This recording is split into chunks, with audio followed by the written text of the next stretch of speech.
बरमरिबार बिसिंथि बिप्लबी भगत सिंह सुखदेव राजगुरु थैखोथा साल बरमरिबार बिसिंथि पालाइजाखा SFI डिवाइएफ टीवाइएफ टीएफसीयू याक्सि बदलनि काहिबुरै बेदेक बुप्रा मथानि लुवाजों bye रोंसोर सिख्ला बन बसखांग 90তম শহীদান দিবস 1931 সালের 23 মার্চ লাহোর সেন্ট্রাল জেলে ব্রিটিশ সাম্রাজ্যবাদী শক্তি ভগৎ সিং রাজগুরু এবং সুখদেব এই তিন বিপ্লবীকে সন্ধ্যা 7:33 ফাঁসি কাস্টে ঝুলিয়ে দেয়।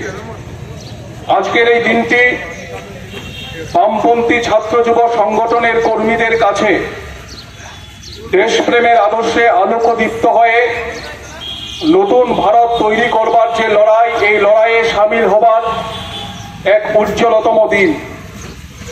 আমরা জানি যে ভগৎ সিং রাজগুরু সুখদেবের মতো অসংখ্য বিপ্লবী ব্রিটিশ সাম্রাজ্যবাদের বিরুদ্ধে লড়াইয়ে সামিল হয়েছিলেন। এ দেশ থেকে ব্রিটিশ সাম্রাজ্যবাদকে উৎখাত করবার স্বপ্ন নিয়ে লড়াইয়ে তারা সামিল হয়েছিলেন। এই ব্রিটিশ ভারতের অবসান ঘটিয়ে এমন এক ভারতবর্ষ তৈরি হবে যে ভারতবর্ষে সমাজতান্ত্রিক ধাঁচের একটি সরকার তৈরি হবে, যেখানে অন্ন, বস্ত্র, বাসস্থান, শিক্ষা এবং কর্মসংস্থানের গ্যারান্টি তৈরি হবে। এমন এক ভারতবর্ষের স্বপ্ন নিয়ে ভগৎ সিং রাজগুরু সুখদেবরা অতি অল্প বয়সে তারা ব্রিটিশ সাম্রাজ্যবাদ বিরোধী লড়াইয়ে সামিল হয়েছিলেন।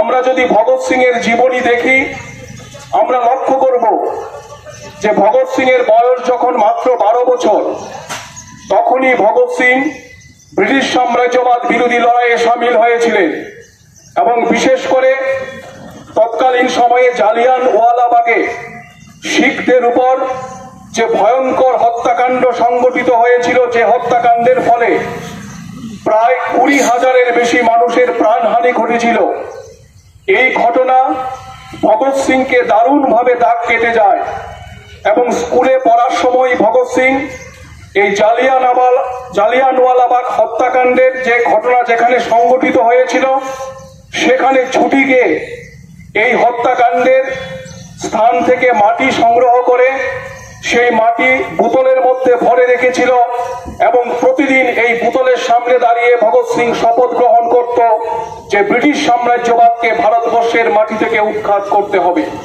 তার পরবর্তী সময়ে আমরা জানি ভগৎ সিংরা বারে বারে এই অত্যাচারে ব্রিটিশ সাম্রাজ্যবাদের বিরুদ্ধে নানান পদ্ধতিতে, নানান কায়দায় তারা আক্রমণ সংগঠিত করে ব্রিটিশ সাম্রাজ্যবাদের ভিতকে তারা নাড়িয়ে দিতে সক্ষম হয়েছিল।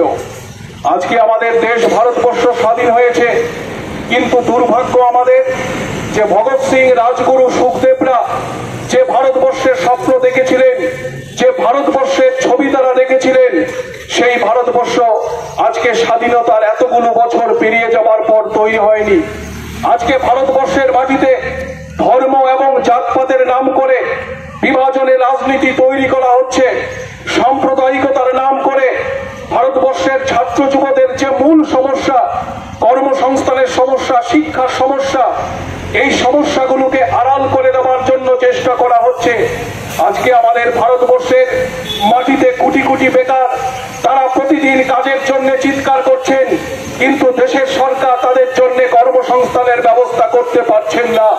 অথচ আমরা জানি এই ভারতবর্ষে যখনই নির্বাচন আসে তখন নির্বাচনের সময় প্রতিশ্রুতি দেওয়া হয়, কখনো ঘরে ঘরে রোজগার, কখনো মিস কলে চাকরি, কখনো বছরে 2 কোটি বেকারের চাকরি, নানান প্রতিশ্রুতি দেওয়া হয়।